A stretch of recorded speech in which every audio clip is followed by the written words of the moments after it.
we have liftoff. We have JV5 guy with the black pieces versus FuuuDat with the white pieces. And we're starting off with C3, immediately imbalancing the position here. JV5 guy can take control of the center here with E5. Or sorry, C4, not C3. I'm very good at things. If you hadn't noticed already.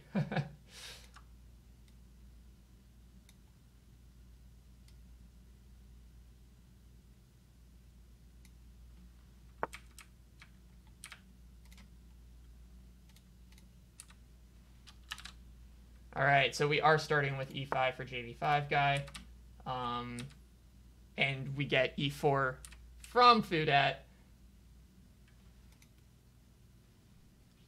We have JV5 guy's camera mostly fixed here. Doing our best.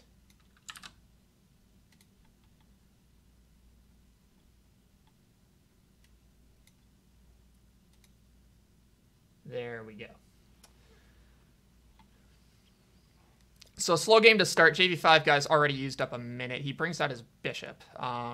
Starting to bring out his kingside pieces. Ideas to castle here, probably sometime next turn, or in a couple turns rather. And FuuuDat responds by bringing out his knight, looking potentially to take control of this this D5 square.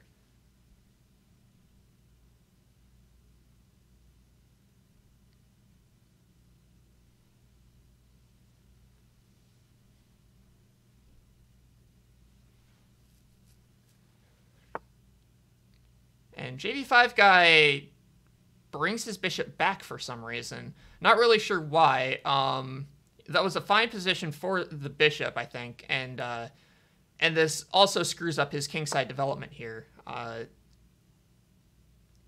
guess you just take here. I believe that's, yep, that is indeed the play that the JV5 guy makes. Now this is still a better position for white despite being down a piece. Ooh, you can en passant here. You can also put the king in check. This is probably a better move. Put the king in check here with the queen on the king. This is probably what's going to come out next is my guess. Which would not be a good move because the queen would then take that pawn, yeah, or that knight rather, and this is solidly winning for white. Granted, he saw the wrong one.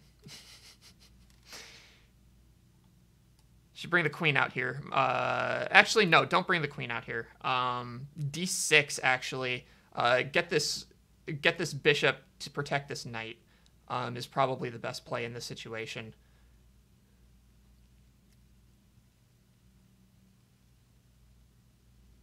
Mistake emote. By the way, thank you to Haim Game for the tier 1 sub. Or Twitch Prime sub rather. Much appreciated. Black retreats his knight back to F6. I just want to kind of point out what Black has accomplished here. He has moved his knight out and lost his pawn. I was gonna say that was free, but it was not.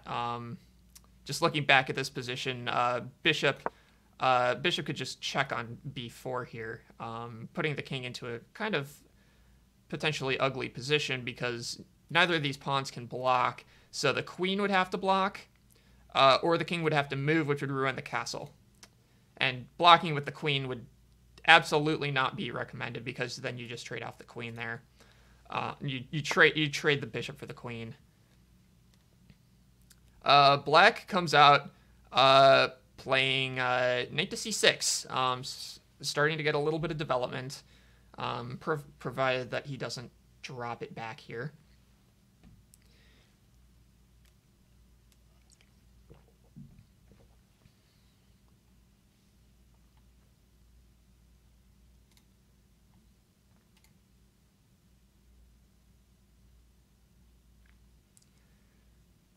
So probably, like, it looks like black is probably in a winning position here, despite being down the one piece, or actually, he's up a piece now. I have basically been paying no attention. Black has taken 2 of white's pawns in this situation. Probably bringing the queen to d2, opening up these diagonals here for the queen.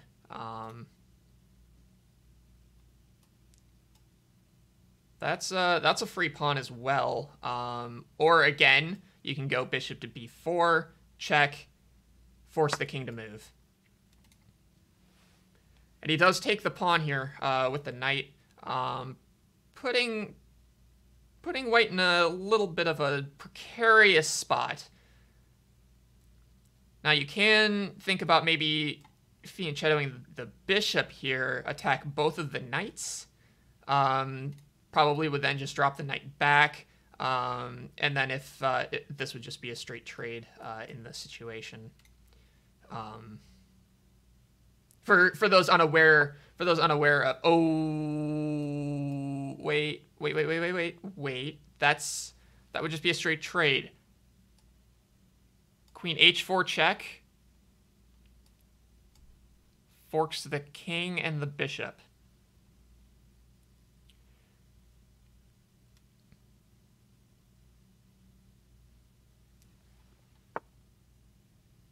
Instead, he drops his knight back, which actually blocks that idea now. Queen cannot go through the knight. So probably here for white, you can just go queen to e2, put the king in check. This king is in just wide open territory here. This is kind of a little bit bizarre from both perspectives. White's barely moved any of his minor pieces back here, whereas white is just completely eschewed the idea of a wall, just having all of his pieces out in the open. Just 2 completely different play styles here. Hello, NYC Dave. Hope you're having a good one. Yes, chess.com, I am still here. Thank you for asking. Brings the rook over to c1. Kind of just, I don't know. Kind of interested as to the thought process here from both players. Let's actually go to that. Let's see what JV5 guy is thinking right now. What is he gonna do? He's got that, he's got that, he's gonna try to take this piece here. So I'm just gonna leave that piece there. So I'm just gonna move this piece here, because he's gonna take that piece, I'm gonna take that piece with my fucking knight. Then he's gonna take the piece with his queen, I'm gonna take the piece with that. Oh, okay. That makes sense, I guess. But, I mean, fuck. I moved the wrong fucking piece. I feel stupid, but I feel like I could still, because I meant to move it all the way over here. Fuck. It's fine though. See, he moved away, but I'm actually...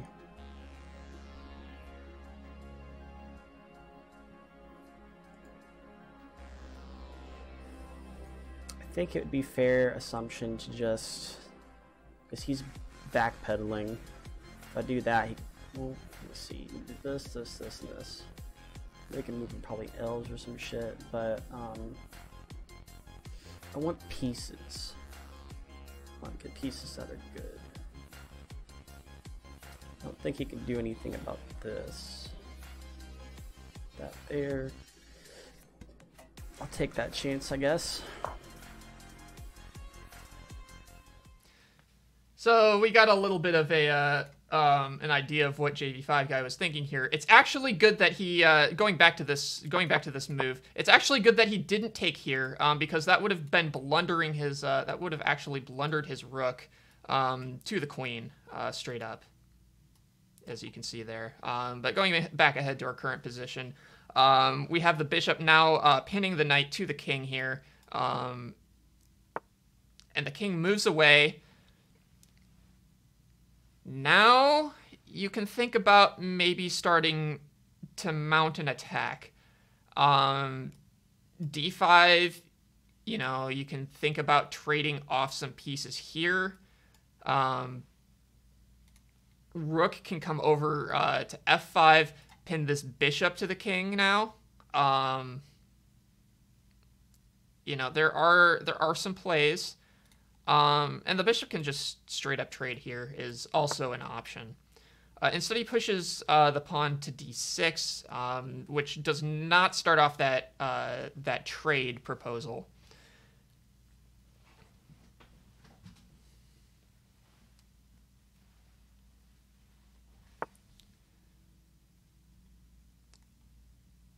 All right, so he can go up a pawn here if he decides he can trade here. Actually, no, he can't. He can't because the queen is protecting this pawn. So this pawn is actually doubly protected. So be careful of that. Rook to f5, again, probably the best move. Again, pins the bishop to the king. Instead, drops his rook all the way back.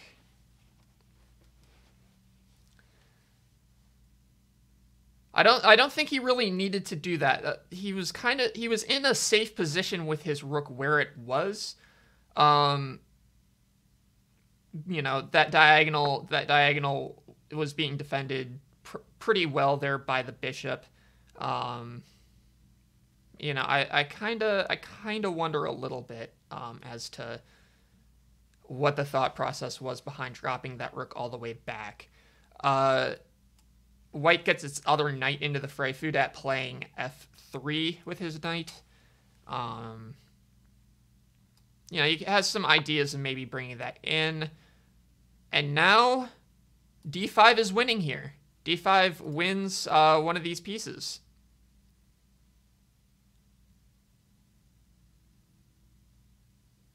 If FuuuDat sees it, because the bishop can't take back because of this pawn protecting, instead brings his rook over. And because of that, now this opens up for check with the bishop on h3, which would force the king back into the middle of the board, potentially, or into the center of the board. And he finds it, and now black has or white rather has a decision. Where do you move the king? Or, yep, and he moves it there. Might be a good idea to castle here. Bring that rook into the center of the board. Instead, he drops his bishop back. Don't take the bishop here. This bishop is doubly protected by both the pawn and the knight. All right, that's completely cornered his own bishop. Okay.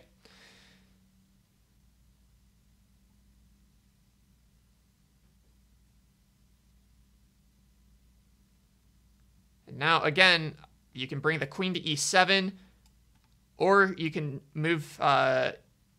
basically swap these two with the castle. Either way, you want to start getting some pressure on this open e-file. You know, the king is sitting there, sitting duck here. Brings his knight back. Again, I'd really like to see either a castle or rather a queen move to e7 on this next move for black. Because this is really where, you know, you can launch some pressure onto white, you know. And in the process of castling, you also keep your king protected and out of the center of the board.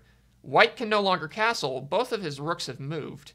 His king's also moved. So, I mean, there's really no options for white unless I mean, not that he really had much of a wall anyway after he already moved up, all of his pawns here, no pawn on either of these files. Black, though, still has a solid pawn structure. Castling on the next move would be great. As for white, it's a losing position, but you can kind of make some ideas. Knight to g5 would potentially be okay. It's protected here by the pawn. Instead, he plays bishop to f4 after a minute and a half of thinking about it. Now, keep in mind that we are on move 22. Black is down below 4 minutes, and white is down to 4:17 on the clock. These guys need to keep an eye on it. Don't run out of time. Absolutely don't run out of time here. Pushes the rook back into play. Now this, I mean, you can still make this move.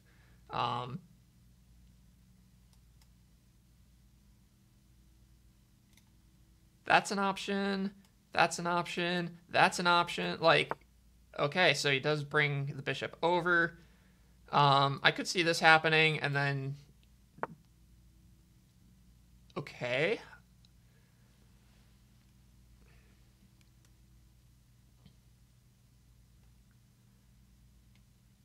So now moving the rook over to f5, putting pressure on these two pieces would be a very interesting idea here. You can also move the knight to b4 here, attack this rook, or you can do that. Is an option.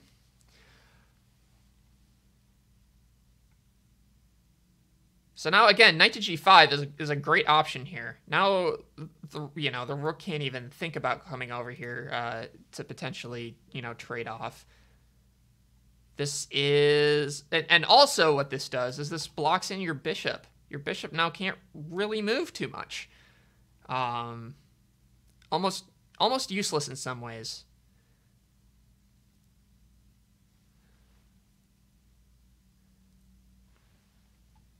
So again, knight to g5 is an option. You can also move your king over here now.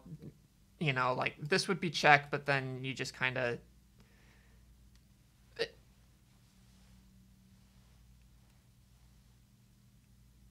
White has a few options. This game is far from over. This game is far from over now.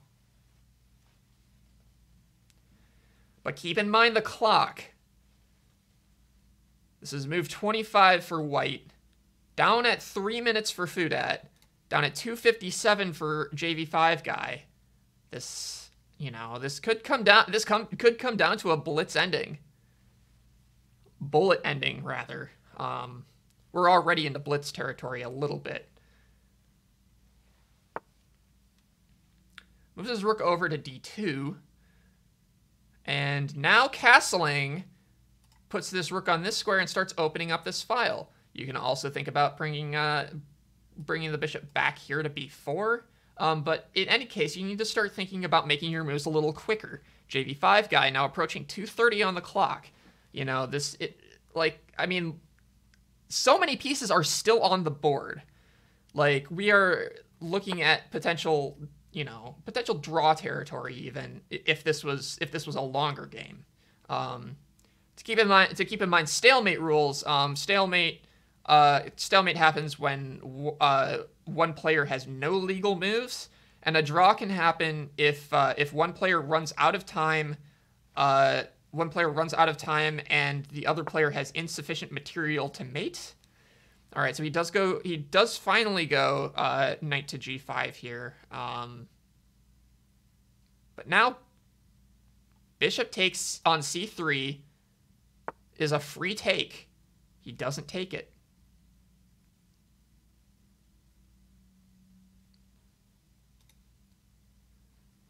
You have to be cognizant of this right here. This is now a free take for black. But white has the move, and the bishop taking on g4 is the move here.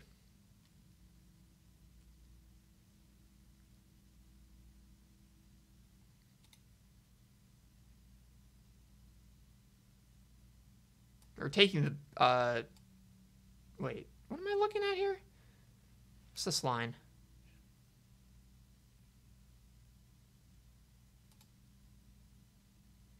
Right, it's white's turn. Yeah, so taking that right there would have been better. Take it. Don't corner yourself, just take it. If you go here, that's a dead bishop. You have to take here. All right, he sees that a move too late.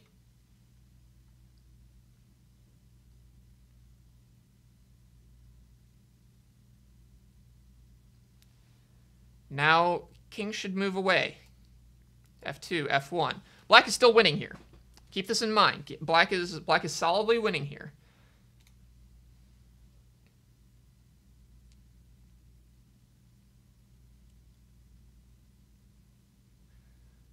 Idea, if he doesn't take that piece and he doesn't move this rook, you can take here, force the queen to move up, take the rook with the bishop. Or you could do it the other way. Force the queen to move up here, take the bishop. He moves away. You can actually just take that for free. That's an option. The best option that that the computer is giving. Queen to e7, pin that bishop. You know, this is another option. Bishop takes on f3, another option. Bishop takes rook, another option. So many options for black to take. Black has to take a piece here. Black does not take a piece here.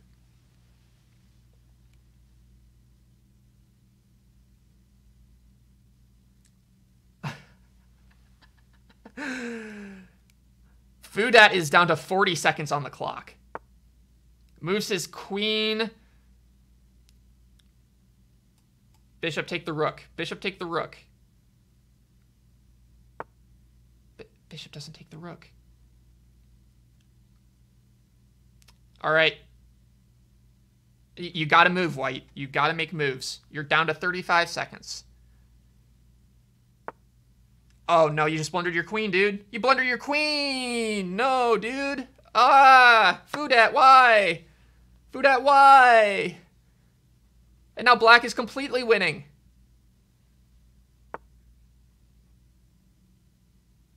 Move the rook down. That works too.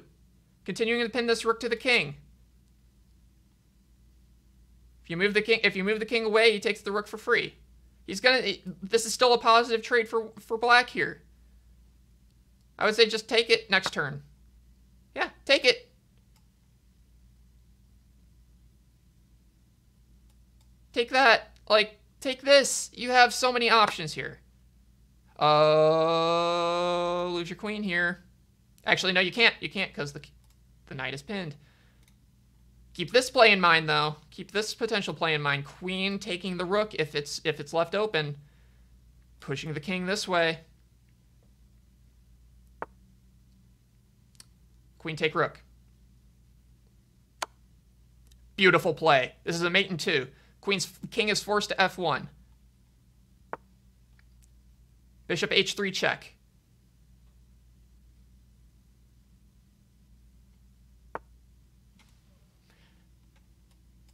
Blundered the queen. 5 seconds. 5 seconds for FuuuDat. Timeout. That's the game, and black, JV5 guy, takes the game.